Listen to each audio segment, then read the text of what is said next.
New developments tonight in a critical piece of public safety infrastructure. The gun range St. Louis police use for firearms training has been shut down for months due to disrepair. Our political editor Mark Maxwell has uncovered the forgotten history behind this facility, including its connection to a decorated World War II veteran and former police officer whose family is now speaking out. Mark. Yeah, Kelly, the firearms facility was built in the early 1980s through private fundraising efforts led by Lieutenant Colonel William Brown. It's been closed down since December due to significant safety concerns there. The deteriorating conditions come while candidates running for mayor debate priorities in police spending, including the chief's own salary. At a recent forum, would you change that practice? Yes.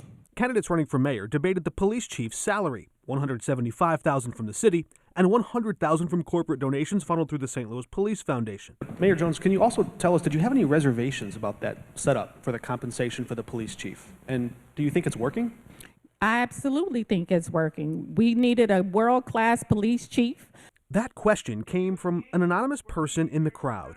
So when I asked that question that night, I did not know the state of this facility. Patrick Moynihan takes personal pride in what this rundown firearms training facility used to represent. And it just so happens that it should be named for my grandpa as well, and there should be a sign at the entrance.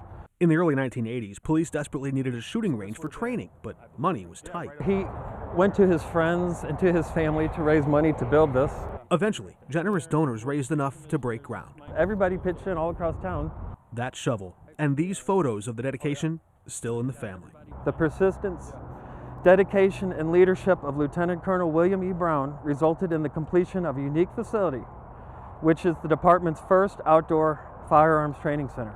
When his grandson learned the range was in ruins, shut down in disrepair for 3 months, he started echoing critics who raised questions about the stated mission of the police foundation. They cannot comprehend how the police chief is allowed to take $100,000 extra from private corporations when it should be going to equipment and facilities, and now the equipment and facilities are completely abandoned. At police headquarters, The gun range is not operational. a spokesman says the city just approved a contract to spend up to $3 million making repairs to get the training site back open. Our expectation was to try and get this done by April. And when it reopens, one proud family with deep roots in South City hopes the service of their grandfather, a member of the greatest generation, won't be lost along the way. He beat the Nazis. He was in the Battle of the Bulge. He was here solving crimes, protecting citizens. He cared very much about that.